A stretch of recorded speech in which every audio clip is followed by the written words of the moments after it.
Baik, sebelum melanjutkan pelajaran hari ini, alangkah baiknya kita berdoa dulu ya, masing-masing. Berdoa dimulai.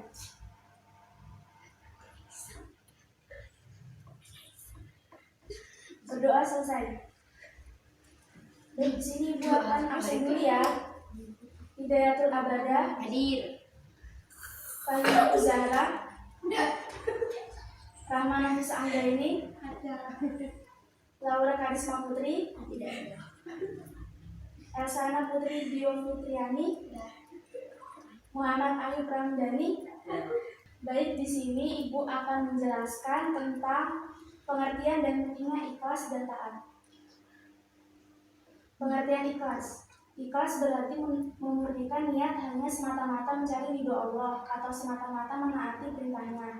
Jadi ikhlas itu ketika kita memberikan sesuatu, memberikan bantuan dengan lapang dada dan tanpa pamrih, serta kita tidak mengingatnya ataupun menceritakan orang lain. Jika diceritakan sama aja itu ria atau sombong ya. Nah, orang yang beramal secara ikhlas disebut mukhlis.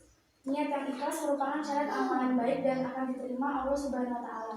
Firman Allah dalam Quran surat Al-An'am ayat 162 artinya, sesungguhnya sholatku, ibadahku, hidupku dan matiku hanyalah untuk Allah, Tuhan seluruh alam. Contoh perilaku ikhlas. Dari contoh perilaku ikhlas ini misalnya Zahra selalu membantu guru mengambil dan mengembalikan buku di perpustakaan madrasah. Itu semua dilakukan tanpa adanya keluhan dan juga tanpa meminta pujian dari guru ataupun dari teman-temannya. Nah, kemudian nilai-nilai positif dari perilaku ikhlas, mendapat kebaikan dunia dan akhirat. Jadi selama kita berbuat ikhlas akan mendapatkan kebaikan di dunia maupun di akhirat.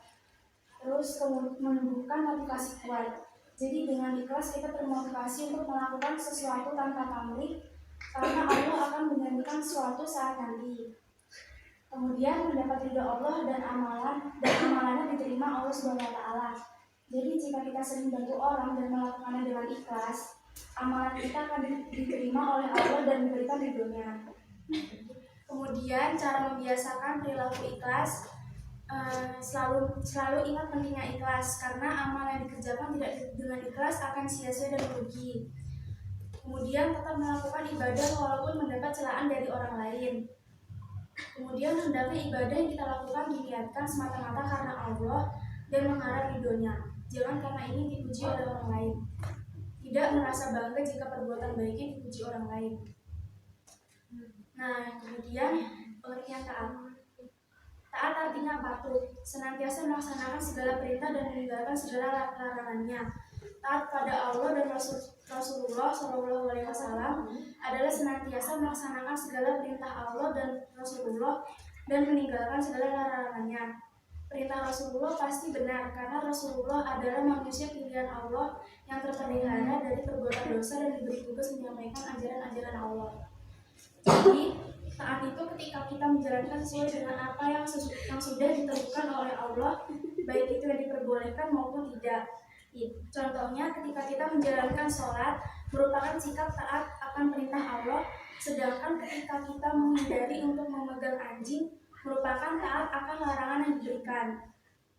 Nah, kemudian contoh lain dari perbuatan taat yaitu menghormati dan menuruti perintah yang baik dari orang tua, berbuat jujur, berkata yang baik dan benar, tidak berbuat maksiat. Kemudian nilai-nilai positif dari taat yaitu memperoleh ketenangan batin karena merasa selalu dekat dengan Allah Subhanahu wa taala. Jadi ketika kita sudah taat, maka hati kita itu menjadi lebih tenang, nyaman, tentram, dan gak ada rasa gelisah sama sekali. Kemudian akan dimasukkan surga oleh Allah Subhanahu wa taala sebagaimana janjinya dalam Quran surat An-Nisa ayat 13.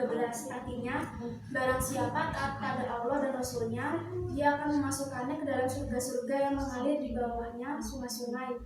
Mereka kekal di dalamnya, dan itulah kemenangan yang agung.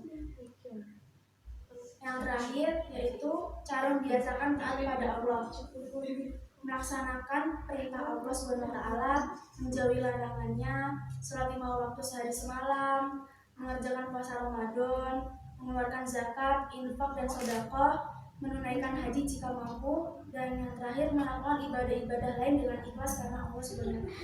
Baik, mungkin cukup sampai di sini materi yang dapat Ibu jelaskan. Apa ada yang ingin bertanya? Tidak. Sudah paham? Sudah. Nah, baik, alhamdulillah. Baik, kita akhiri pelajaran hari ini dengan mengucap hamdalah. Alhamdulillah. Cukup sekian materi yang Ibu sampaikan. Kurang lebihnya mohon maaf. Wassalamualaikum warahmatullahi wabarakatuh.